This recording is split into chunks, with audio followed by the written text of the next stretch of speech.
Merci, Monsieur le Ministre. La parole est à Monsieur Ahmed Laouedj pour le groupe Rassemblement démocratique social européen.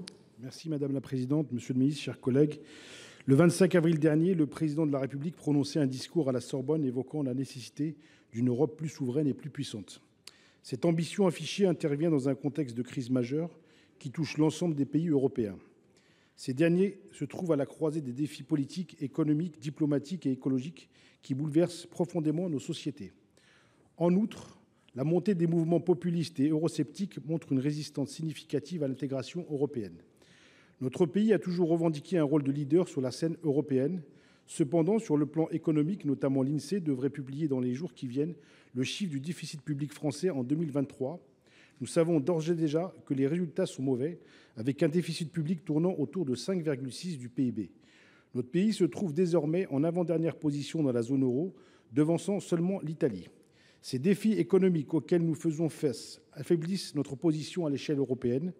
Sur le plan environnemental, nous nous sommes positionnés comme ardents défenseurs de la transition énergétique. Force est de constater que la transition énergétique est lente et les mesures prises sont souvent jugées insuffisantes pour répondre à l'urgence climatique. Enfin, sur la scène diplomatique, dans la gestion des conflits en Ukraine et en Palestine, l'Europe et par extension la France devraient jouer un rôle prépondérant. Mais est-ce vraiment le cas ?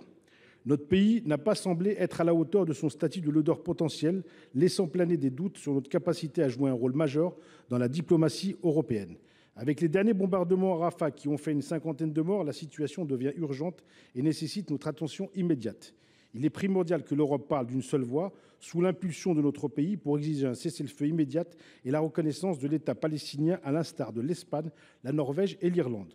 Il est temps que la France prenne ses responsabilités et entraîne l'Europe dans cette démarche cruciale. Monsieur le ministre, face à ces constats, il est légitime de s'interroger. Notre pays peut-il toujours prétendre remplir pleinement ce rôle de puissance influente sur la scène européenne ? Merci. Monsieur le ministre chargé de l'Europe. Merci Madame la Présidente.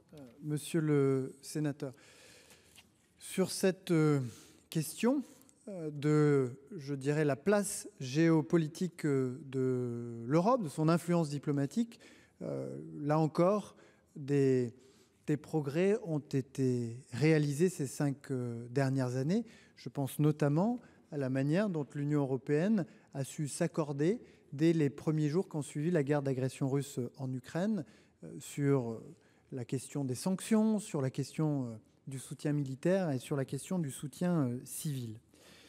Sur la situation au Proche-Orient, la France a beaucoup insisté au niveau européen pour que l'Union européenne parle d'une seule voix.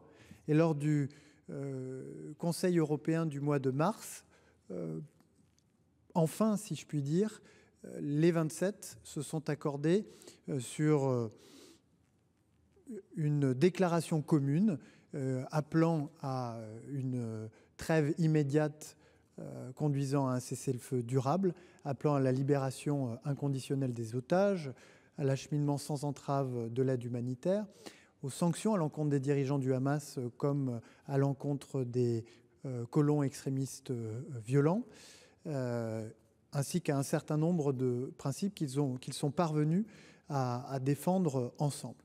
Vous l'avez dit, certains États membres de l'Union européenne ont décidé de reconnaître l'État palestinien. Comme le président de la République a eu l'occasion de le rappeler à plusieurs reprises, ce n'est pas un tabou pour la France. C'est une décision qui viendra en temps utile dans le cadre d'un processus de paix, ce qui n'a pas empêché, vous le savez, la France de soutenir la résolution devant les Nations Unies conduisant à la reconnaissance de l'État palestinien comme membre associé.